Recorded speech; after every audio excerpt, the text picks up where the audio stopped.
This is Avery Baines. I'm coming live at you right now. Avery Baines live at you. I'm not really sure how much of this show you're going to be able to see right away.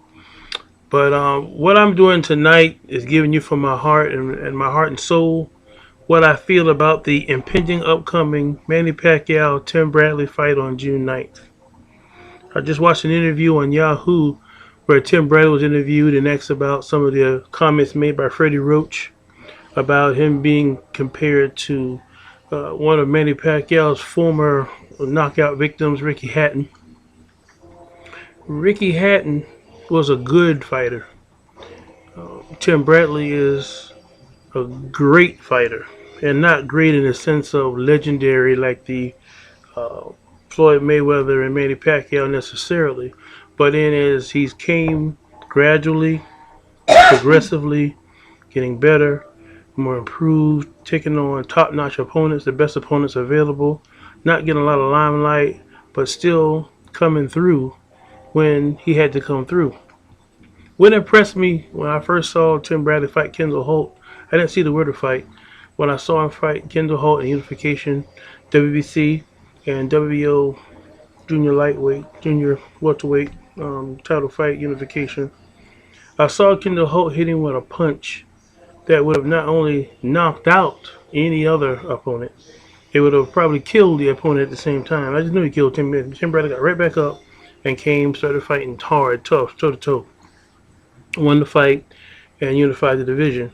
Through the politics of boxing, ended up losing the WBC when he decided to keep the WBO title. Fast forward to the Devon Alexander fight, another unification fight.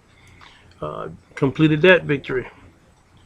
Everybody talked about him getting with Amir Khan. I was never really big on Amir Khan. He's a good fighter. Don't get me wrong, he's a good fighter. But he's not the type of fighter, to me, that can really test Tim Bradley. Let me tell you why. In the fight with Lamont Peterson, he made three very big errors, which cost him the fight. The pushing. He wasn't prepared to fight with Peterson. He figured he'd be able to box him at long range like he did with Maidana and cruise through the victory. But Peterson stayed close to his chest. So what did that mean? How do you handle an opponent that does that? Uppercut and the left hook. But rather than keep doubling, tripling his jab to keep him off, he kept getting in there and pushing to try to get range to be able to jab and move. So he wasn't conditioned. He underestimated and he overlooked Peterson looking at a unification fight with Bradley. So he can get up there with the Manny Pacquiao and ultimately the best fighter on the whole planet, Floyd Mayweather. But I'm going to explain to you what's going to happen in this fight. Ooh, this is going to be a major. It's major. I'm going to predict right here, right now. I've been wrong on some fights, and I didn't even make a prediction with the Butte and Carl Froch. By the time you see this, breaking news, Carl Froch stops Butte. KO. He was round 5. KO, the undefeated Butte, has lost to Carl Froch. Oh, yeah. I was right to pick Carl Froch against Andre Ward. He couldn't execute his game plan. He underestimated Ward. See, the word that is coming back again. Underestimated. I'm going in a circle from New Jersey. We go around in a circle. He underestimated Ward. They underestimated Tim Bradley. Underestimated Peterson. There's this steroid situation with Peterson, Roberto. I'll talk about that later on in the thing. Right now, I want to focus on underestimation. Tim Bradley is being underestimated. Tim Bradley is an above-average fighter. All around good skills, good power. He's not a knockout puncher, no. But he punches well enough to be able to get puffiness and swelling on your eye, to be able to have slinging jabs and right hands that can keep you honest.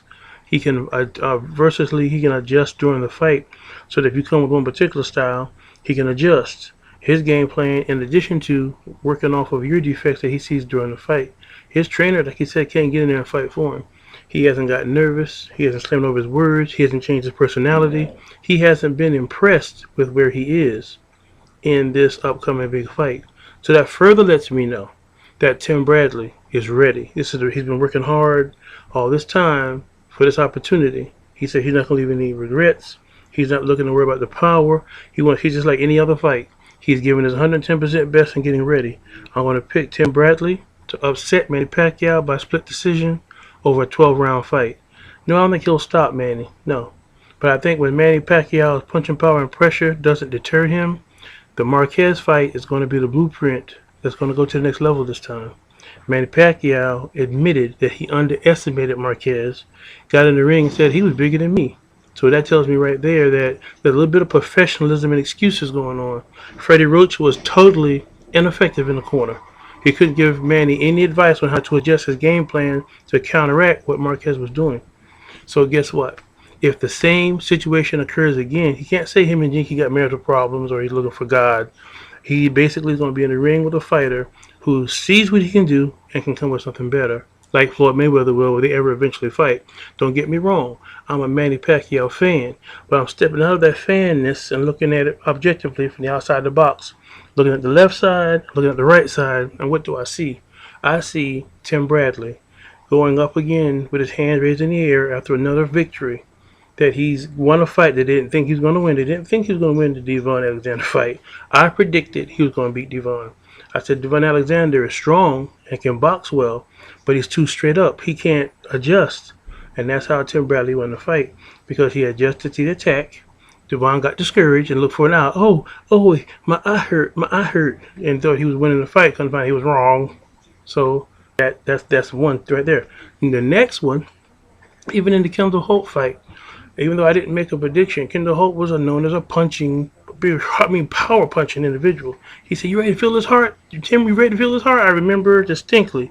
"Are you ready to feel his heart?" Tim Bradley and then was like, "Mm-hmm."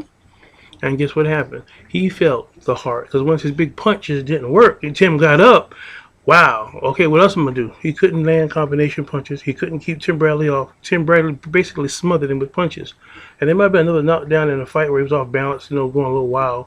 But that's a learning experience that he grew and progressively got better. Do I think he would have beat Amir Khan? Sure.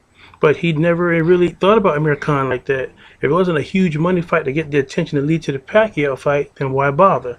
We all know Amir Khan is garbage because Peterson exposed him. He's an okay fighter that punches decent, but he couldn't keep a one-dimensional fighter like Maidana off for very long. He ended up catching him with some big shots, having his ear touch his lip, but his face being distorted, so we already know what it is. He's okay. Sparring with Manny is cool, but being in that real fight is a whole different ballgame. So I'm going to come out and just come right out and say it. Tim Bradley, split decision, Manny Pacquiao. It's going to be an upset of the year, and they'll probably set up a rematch where Manny might be able to adjust, and who knows? Who knows? It may be a knockdown or two. Who knows? I'm putting my money on the heart, the courage, the determination, and the will to win that Tim Bradley has shown his entire career. 28 fights.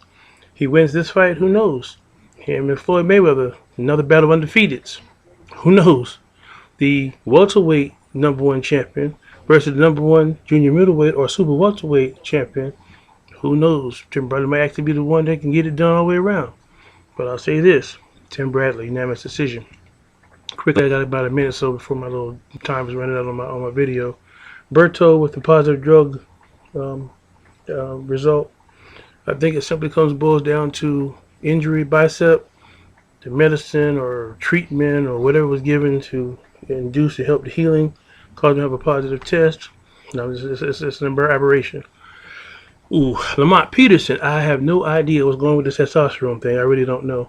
I don't see him as a dirty fighter. I don't see him as someone who tries to cheat. He's always been a hard worker. I've watched several of his fights. Even when he fought Ortiz, I thought Ortiz was going to mop the floor with him. He came back, fought hard. Same thing he did with Amir Khan. Surprise, you underestimated him. He had something for you.